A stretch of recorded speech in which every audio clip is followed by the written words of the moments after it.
A US State Department representative has told Sky News the Biden administration is already working closely with the Albanese government to counter Chinese dominance in the Indo-Pacific. Our Washington correspondent Annalise Nielsen has this exclusive interview. The US-Australia alliance has hit major milestones over the last year, including the elevation of the Quad dialogue, as well as the signing of the AUKUS deal.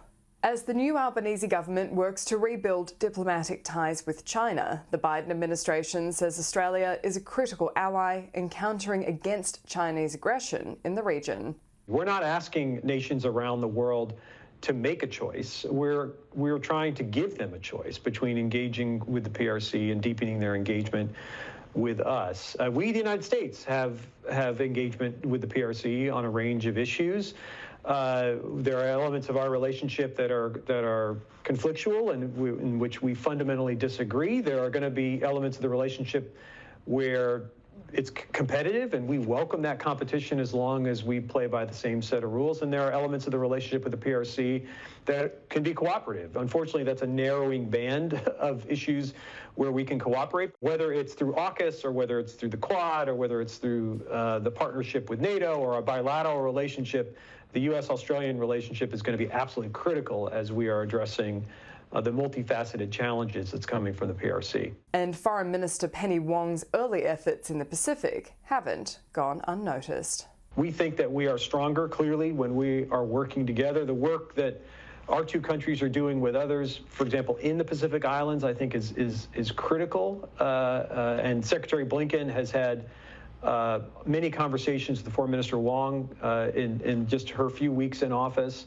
And I think that we're determined to cooperate with Australia in the region and more broadly when it comes to addressing our shared challenges. Anthony Albanese's attendance at the NATO summit is the latest elevation of Australia's standing in the world. The Prime Minister's visit to Madrid alongside the Prime Minister of Japan, President of Korea, Prime Minister of New Zealand is historic. The first time that we've had those Indo-Pacific partners and allies meeting at the leader level with our NATO allies. And I think it's a testament to the tremendous progress we've made in bringing together this broader alliance. And it's a testament to the shared perspectives we have on the security concerns in the world, as well as the hopes and opportunities that we see for greater security cooperation. While action on climate change remains a major focus for the Biden administration. We're very happy to see continuity from the Australian government on that. I know Secretary Kerry, a former Secretary of State, who's our climate envoy, has been in intense conversations with his Australian counterparts. It's also something, of course, Secretary Blinken and the President have talked to their counterparts about. It's likely Anthony Albanese will travel to the US soon for a formal welcome at the White House. Annalise Nielsen, Sky News, Washington, D.C.